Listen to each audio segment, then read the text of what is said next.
Shalom,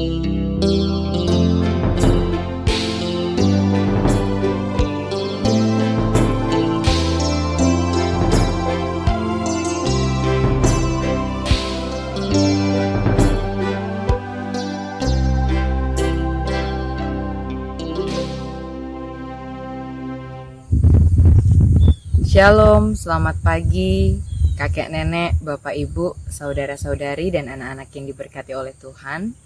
Jumpa lagi di dalam program Morning Call GPIB bersama dengan saya Pendeta Sonya Alfi Umkeketoni, Pendeta Jemaat GPIB Anugerah Sorek, dan ditempatkan di Bakal Jemaat Surya Kasih Tembilahan.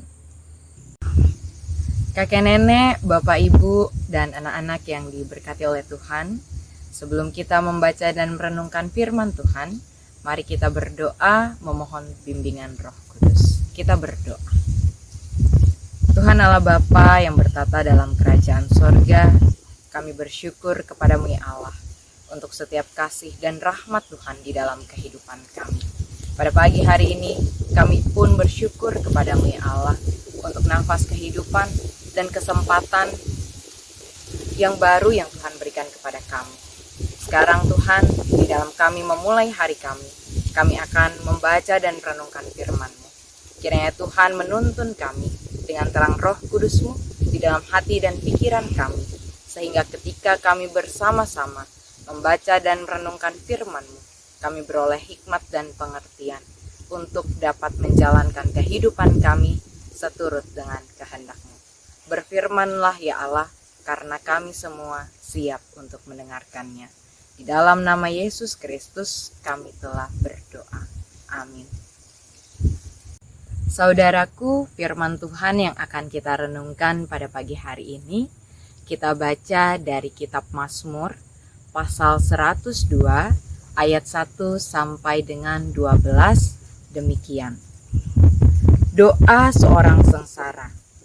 Pada waktu ia lemah lesu dan mencurahkan pengaduhannya ke hadapan Tuhan.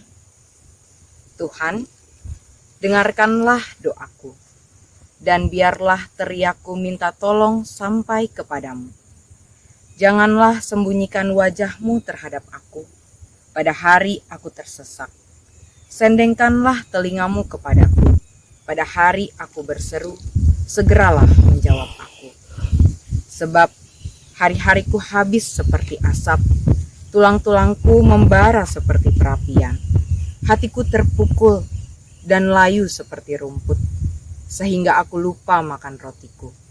Oleh sebab keluhanku yang nyaring, aku tinggal tulang belulang. Aku sudah menyerupai burung undan di padang gurun, sudah menjadi seperti burung ponggok pada reruntuhan. Aku tak bisa tidur, dan sudah menjadi seperti burung terpencil di atas sotoh. Sepanjang hari aku dicela oleh musuh-musuhku. Orang-orang yang mempermainkan aku menyumpah dengan menyebut namaku. Sebab aku makan abu seperti roti dan mencampur minumanku dengan tangisan.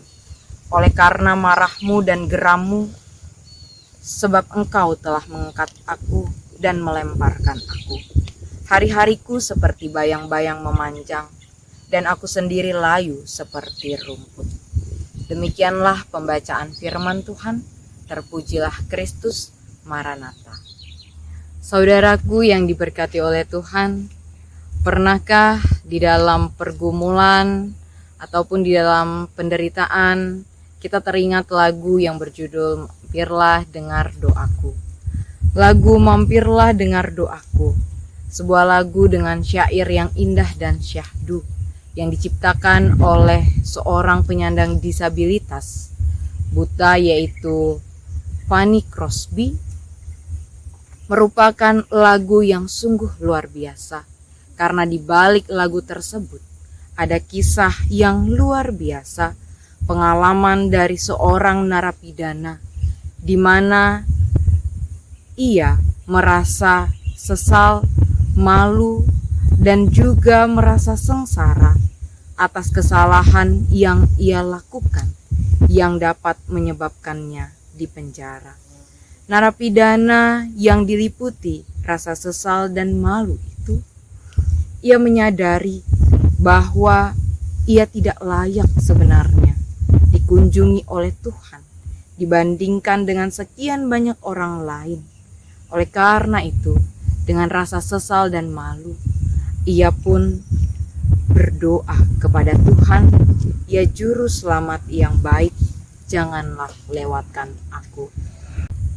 Rasa sesal dan malu yang meliputi seorang narapidana yang menyadari kesalahannya itulah juga yang membawa ia pada kesadaran bahwa meskipun ia tidak layak di hadapan Tuhan, tetapi ia tidak mau terpisah dari kasih Tuhan yang dapat memulihkan.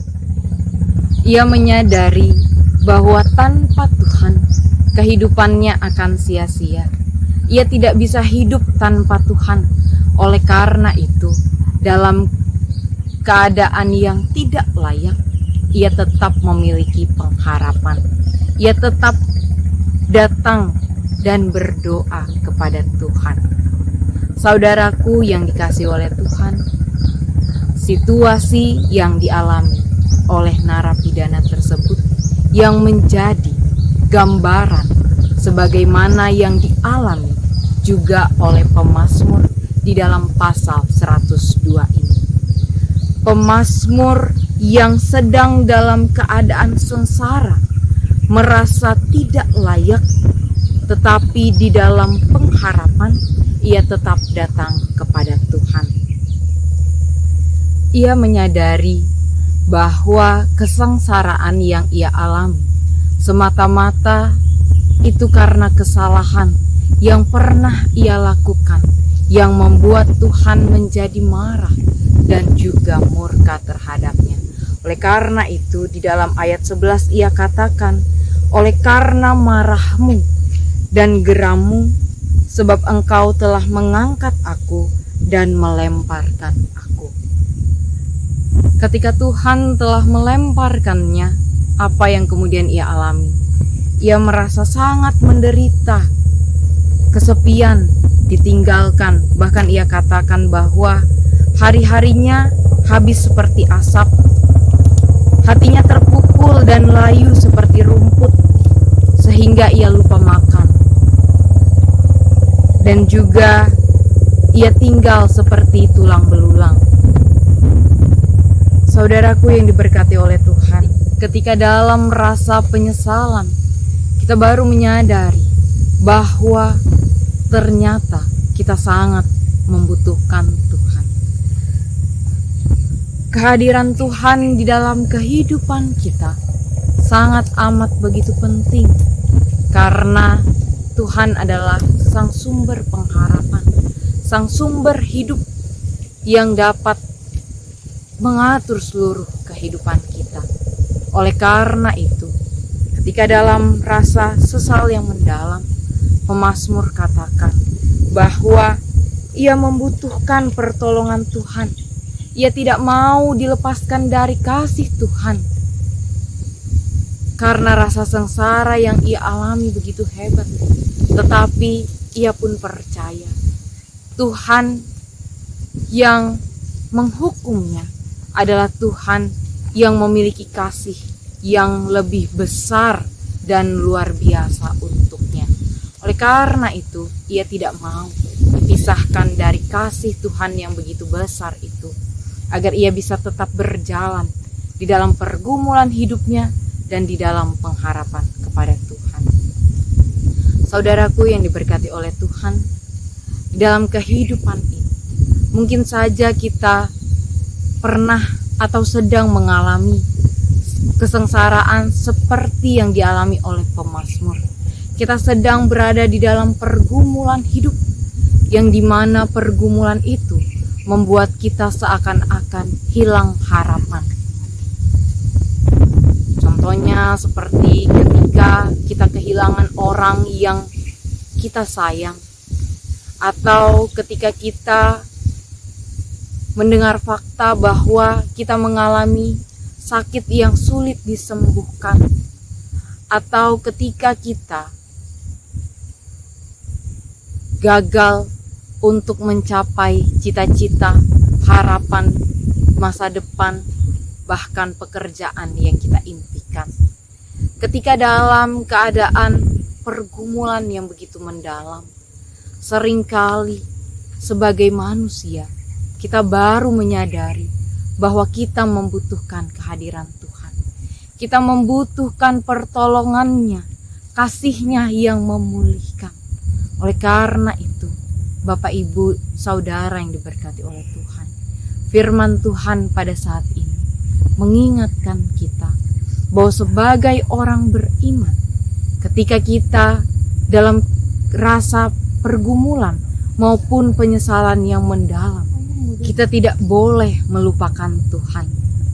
Kita tetap harus terus datang kepadanya, karena Ia adalah Sang sumber pengharapan, Sang pemulih kehidupan kita. Oleh karena itu, di dalam kesengsaraan, penyesalan, bahkan kesepian yang kita alami, tetaplah datang kepadanya. Meskipun kita merasa tidak layak, kita perlu tetap ingat, yakin, dan percaya bahwa Allah kita adalah Allah yang Maha Pengasih, dan di dalam kasih-Nya ada pengampunan, pemulihan untuk kehidupan kita, bahkan sumber pengharapan di tengah-tengah pergumulan yang kita alami dan hadapi pada saat ini. Dengan yakin dan percaya akan kasih dan kuasa Tuhan yang dapat memulihkan itu, maka sebagai orang beriman, kita akan menjadi orang yang penuh dengan pengharapan. Orang yang senantiasa tetap teguh meskipun berada di dalam kesulitan, kesendirian, bahkan kesengsaraan. Kita dengan iman yang teguh, kita percaya bahwa pemulihan Allah akan datang pada waktu yang sudah Allah tetapkan. Oleh karena itu, saudaraku yang dikasihi oleh Tuhan, jangan pernah ragu, jangan pernah lelah untuk terus percaya dan terus datang kepada Tuhan, untuk terus berdoa kepadanya, menantikan jawaban-jawaban Tuhan atas setiap pergumulan dan penderitaan yang kita alami saat ini. Sebagaimana keyakinan pemazmur di dalam 102 ini, bahwa Tuhan adalah Tuhan yang akan memulihkan, yang akan berpaling mendengarkan orang-orang yang bulus dan tidak memandang hina doa mereka.